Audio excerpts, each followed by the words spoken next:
Hello my all dear friends, कैसे हैं आप सभी। मैं उम्मीद करती हूँ आप सब अच्छे होंगे और आपका स्वागत है मेरे ब्लॉग में। तो मैं आपको आज एक इन्फॉर्मेशन देना चाहती हूँ। इन्फॉर्मेशन मतलब कि एक इंसिडेंट हुआ था मेरे साथ एग्ज़ाम सेंटर पर, तो उसके बारे में मैं आपसे डिस्कस करना चाह रही हूँ। शायद आप उससे कुछ सीख सको। जो बच्चे एग्ज़ाम देने जाते हैं और प्रिपरेशन कर रहे हैं एग्ज़ाम की, तो मेरा एग्ज़ाम था यूजीसी नेट का और मेरा सब्जेक्ट है म्यूज़िक। और मैं और मेरी फ्रेंड, हमारा दोनों का एग्ज़ाम 21 जून 2023 को था और ये गाज़ियाबाद के एक कॉलेज में था, institute of management of research. इसमें एग्ज़ाम पड़ा हमारा और एग्ज़ाम देने गए हम अच्छे से। उसके बाद क्या हुआ कि पूरा कंप्लीट एग्ज़ाम हो गया था। एग्ज़ाम होने के बाद लास्ट की 1.5 मिनट बची थी, तो वहाँ पे इन्विजिलेटर्स जो घूमते रहते हैं उनसे हम जैसे हमें कभी लैपटॉप में या जिस सिस्टम पर हम एग्ज़ाम दे रहे होते हैं अपना, वहाँ पे क्या होता है कि अगर हमें कुछ नहीं पता होता तो हम उनको आवाज़ लगा के उनसे पूछ लेते हैं कि बता दीजिए इसमें क्या होगा क्या नहीं होगा। तो मैंने भी कुछ ऐसे ही किया। पहले तो देखो, एग्ज़ाम की बात होती है तो हम पहले रिस्क नहीं लेते हैं, खुद से हम कुछ भी कोई काम करना नहीं सोचते कंप्यूटर पे कि अरे भाई पता नहीं क्या हो जाए अचानक। तो हम सोचते हैं कि जो इन्विजिलेटर्स हैं उनको बुला लें और पूछ लेते हैं कि इसमें क्या करना है। तो लास्ट मिनट पे मैंने, क्या हुआ, मेरा स्क्रीन पर डबल टिक करने से क्या हुआ, कुछ वार्निंग टाइप का आ गया था, रेड पूरा था और 1.5 मिनट कुल बची थी। मैं टाइम वेस्ट नहीं करना चाह रही थी, मेरा एक क्वेश्चन बचा हुआ था बस खाली। और तो जो यूजीसी नेट है, यूजीसी नेट में 3 पार्ट होते हैं। 3 पार्ट, जो जब हम एग्ज़ाम देने जाते हैं तो 3 घंटे का पेपर होता है और 3 घंटे में फर्स्ट जो पेपर होता है, हमारा फर्स्ट पेपर होता है 50 नंबर का और उसमें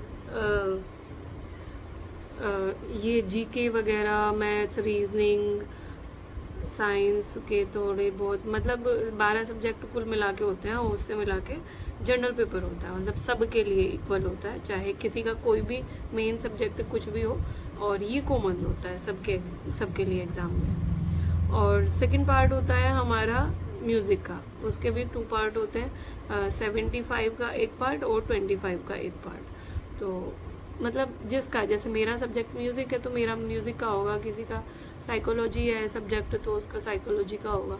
तो मतलब फर्स्ट पेपर हमारा मेन होता है। 3 घंटे का ये पूरा का पूरा एग्ज़ाम होता है, जिसमें कि हमारे 100 क्वेश्चन ये और 50 वो, तो टोटल 150 नंबर का पेपर होता है। पेपर हमने बहुत अच्छे से किया था एग्ज़ाम में। मेरी फ्रेंड का तो इस बार एग्ज़ाम भी क्वालिफाई हो गया, तो कॉन्ग्रेचुलेशन कशिश आपको। और मेरा भी हो जाता लेकिन अब देखो, लास्ट में अब मैं आपको मेन बात बताने वाली हूँ कि क्या हुआ वहाँ पे एक्चुअली। और आप ये गलती बिल्कुल भी मत करना अपने एग्ज़ाम में, और हमेशा सोच के जाना भाई। अब देखिए क्या हुआ मेरे साथ में वहाँ पे कि लास्ट की 1.5 मिनट बची हुई थी, मेरा केवल एक क्वेश्चन बचा हुआ था। मतलब मेरी जितनी कैपेसिटी थी उसके अकॉर्डिंग पूरा एग्ज़ाम करके मेरा एक क्वेश्चन बचा हुआ था मेरे पार्ट से, 75 से। तो मैं उस पर जा रही थी, तो अचानक डबल टिक हुई, मेरे हाथ से डबल टिक हो गई वो। तो डबल टिक हो के क्या आ गया, वार्निंग आ गई उस पर लिखे हुए। तो वार्निंग बहुत लंबी चौड़ी लिखी हुई थी। मैंने उसको पढ़ने की बजाय मैंने सोचा कि इन्विजिलेटर को बुला लेती हूँ और जल्दी से वो बता देगा, कर देगा। वहाँ पे 2 चीज़ें लिखी थी, एक रिसेट और गो टू टेस्ट। मुझे पता था कि गो टू टेस्ट पे जाना है, लेकिन फिर भी अंदर मन में ये डर होता है कि हाँ भाई अभी कुछ नहीं करना है, लास्ट की मिनट वैसे बची है, पता नहीं क्या हो जाए पेपर के साथ में।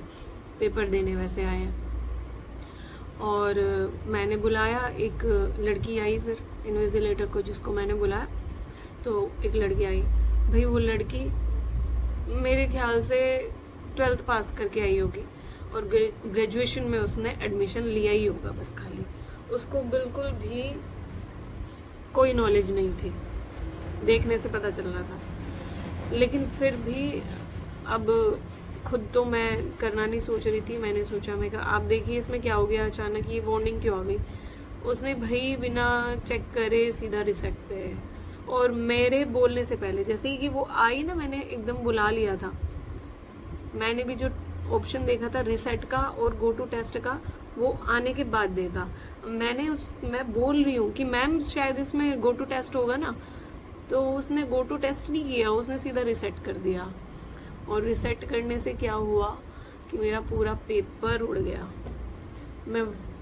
मैंने सोचा ठीक है, एकदम जब देखा पूरा ब्लैंक, सारे टिक लगाए हुए थे, सब के सब हट गए, कुछ भी एक भी क्वेश्चन नहीं मिला फिर उसमें लगा हुआ।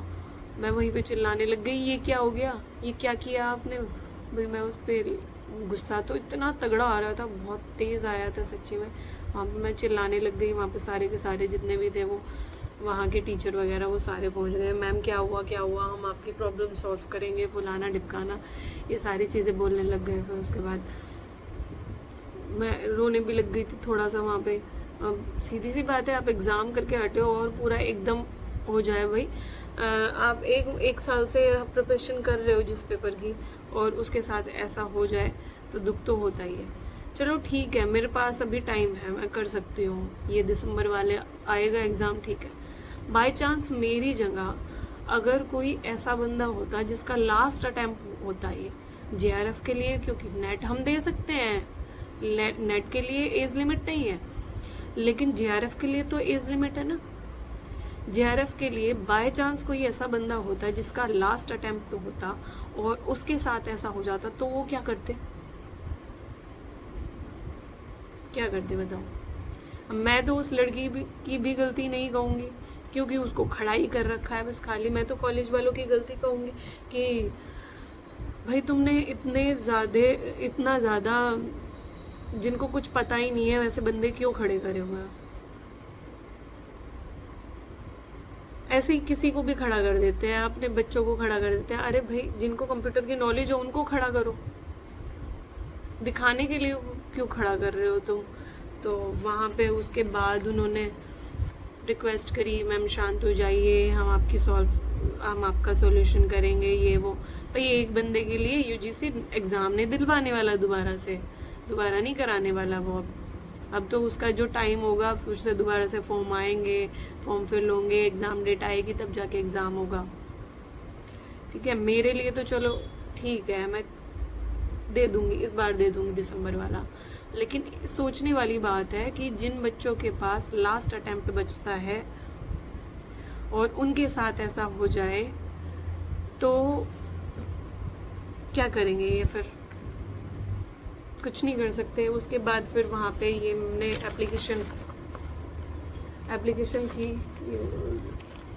मैं आपको सीधी करके दिखाती हूँ। ये उन्होंने एप्लीकेशन लिखवाई वहाँ पे, मैं दिखाती हूँ। ये एप्लीकेशन हमने लिखी थी फिर वहाँ पे, और उन्होंने यूजीसी वगैरह को भी दिया था। ये उनकी मोहर लगी हुई है स्कूल का, कॉलेज का, और जो भी होता है बोला कि मैम हम पूरी कोशिश करेंगे, ये वो फलाना ढुकाना।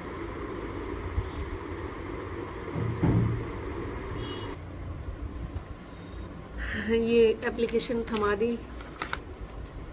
ये फिर यूजीसी को भी मैंने जीमेल भी किया, सारी चीज़ें करी, लेकिन एग्ज़ाम तो दोबारा नहीं होने वाला, दोबारा होगा ही नहीं बिल्कुल भी।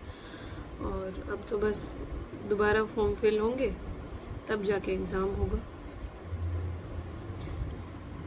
मैं इतना लंबा चौड़ा मेरे को बोलने का बस खाली मैं इसलिए बोली इस व्लॉग में, क्योंकि मैं आपको बस इतना ही बताना चाह रही थी कि आप ये मिस्टेक बिल्कुल भी मत करना एग्ज़ाम सेंटर पे जाके। तो ज़रूर देख लो, ज़रूर चेक कर लो भाई, क्योंकि अब 1.5 मिनट में मैं वापस पेपर कैसे करती। अगर मेरा एग्ज़ाम चलो छूट गया, मतलब मेरा रिसेट हो गया, 1.5 मिनट में क्या कर लेती। और चलो मान लिया आधा घंटा पहले भी मेरा हो जाता, तब मैं कौन से तीर मार लेती। पूरा पेपर करने में 3 घंटे देते हैं वो, है ना। तो कैसे लगा देते। कुछ ठीक है, हम मानते हैं कि कुछ हमारे याद रह जाते हैं, हम उनको तुरंत तुरंत लगाते जाएंगे, लेकिन सारे याद नहीं रहते हैं। तो वहाँ पे वो भी जो थे, वहाँ के मैनेजमेंट वाले थे, वो सारे के सारे बोल रहे कि भाई मैम हम आपकी पूरी पूरी हेल्प करेंगे, हमसे जितना बनेगा हम उतना करेंगे, ये वो फलाना ढिपकाना, बहुत सारी चीज़ें बातें बोल दी उन्होंने। ये बस क्योंकि वो चाह रहे थे कि कैसे भी मैं बाहर ना बोलूँ या मैं शिकायत ना करूँ। अब देखो मेरे पास ये है, ये तो एक्चुअली हमने बहुत ये लिखने के लिए तैयार नहीं हो रहे थे वो ये पेपर, लेकिन इस पेपर को हमने बहुत कूल डाउन होके करवाया, लिखवाया। अब इसके बेस पे अगर मैं चाहूँ तो उनसे पैसे भी ले सकती हूँ। खुद उन्होंने मेरे को बोला, जहाँ उनके मैनेजमेंट वाले जो थे उन्होंने बोला कि मैम हम अब एग्ज़ाम तो दोबारा नहीं करवा सकते हैं, लेकिन आप अपना कंसेशन वगैरह जो भी लेना चाहते हैं वो ले सकते हैं। आप 30,000 40,000 जितना भी लेना चाहते हैं उतना ले सकते हैं। पर वो ये कि मेरा मन नहीं माना वो चीज़ लेने का, क्योंकि वो बच्ची भी बहुत परेशान थी, लड़की भी जो थी जिससे ये गलती हुई थी, तो वो बाद में बता रहे थे कि बहुत रो रही थी, परेशान थी। तो मैं भाई मेरी वजह से किसी को दुख हो, ये मतलब इतनी बड़ी बात तो नहीं करना चाहती थी मैं कुछ भी। पर लेकिन कॉलेज वालों को ये ध्यान में रखना चाहिए कि कोई भाई जो जहाँ उस सीट पे बैठा हुआ है उनमें से बहुत सारे बच्चे, माना कि चलो ठीक है कुछ बच्चे ऐसे जाते हैं कि गए मुंह उठाया, एग्ज़ाम दे आए, छुट्टी, कहानी ख़त्म, है ना। लेकिन बहुत बच्चे 50 to 80% बच्चे ऐसे होते हैं जो पूरी मेहनत करते हैं, प्रिपरेशन करते हैं, भाई कई कई साल लगे रहते हैं जब जाके एग्ज़ाम देने जाते हैं।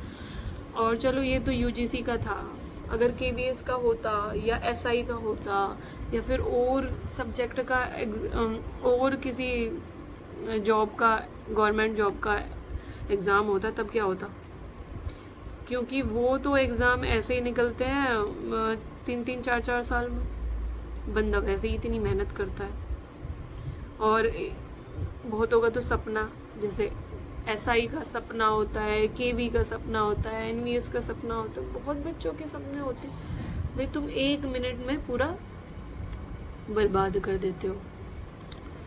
तो सारे कॉलेज तो खैर कितना भी उनको कह लो वो फिर भी नहीं कुछ करने वाले इस चीज़ में तो।